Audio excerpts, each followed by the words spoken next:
Hello, I'm Daniel, and welcome to the Emunah Project. We here at the Emunah Project are continuing this series of videos with respect to Berachot, Brachas, blessings.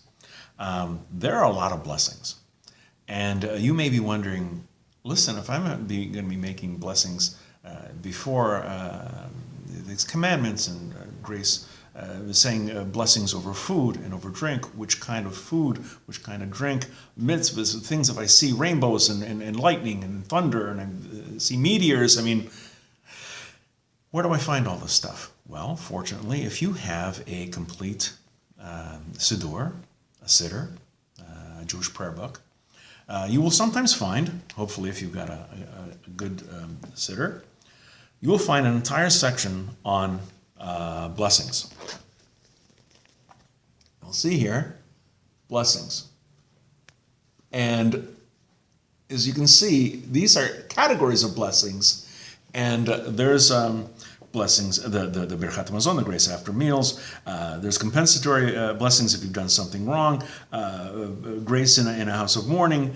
Blessing over foods. Marriage, Shiva Brachas, part of the days after a marriage, a bris, a circumcision, pidyon on a ben, redeeming a firstborn, blessing over drinks, fragrances, foods, commandments, blessings of praise, blessings of gratitude, blessings if you've had a potentially life-threatening situation, blessings that when you hear that somebody, Chas v'sholom, has died,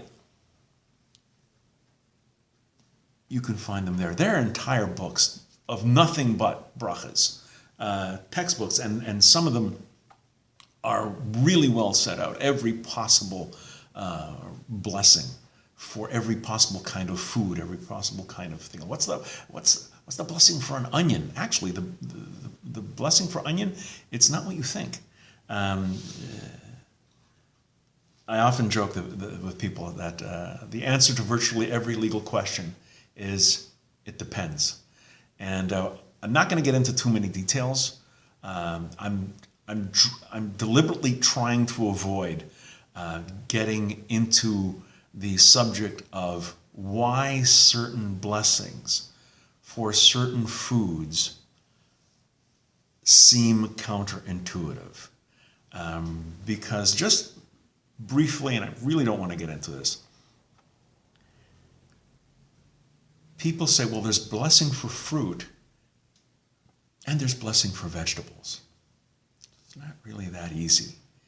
It really isn't. Because what our concept of fruit and vegetable is not what Judaism thinks it is. So, for example, pineapple's a fruit. Brei Pri Adama, because it comes from the ground. A banana, well, that comes from a tree. It's a fruit.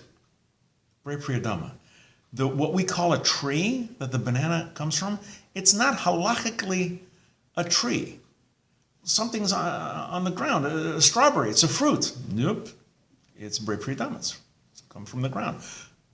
Blueberries, very close to the ground. Brei Pri Ha'etz. Why? Because the fruit comes from a twig. Don't get too bogged down with this. Don't have your head swimming. You will get used to it very, very quickly. And but don't get to the point where it's so much like second nature that you lose track of the fact that by saying the bracha, you are increasing God's presence in the world and your awareness of God's commandment or his creation. Never get so used to it that it just rolls off your tongue without a thought. God forbid. Because when you do the most ordinary of things, as I said in a previous video, use it as an opportunity to increase God's presence. Make it holy. And never lose that. Never lose that track.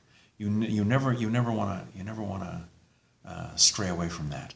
We're going to be doing more videos on the subject of brachas. Until then, on behalf of the Emunah Project, I'm Daniel, and thank you so much.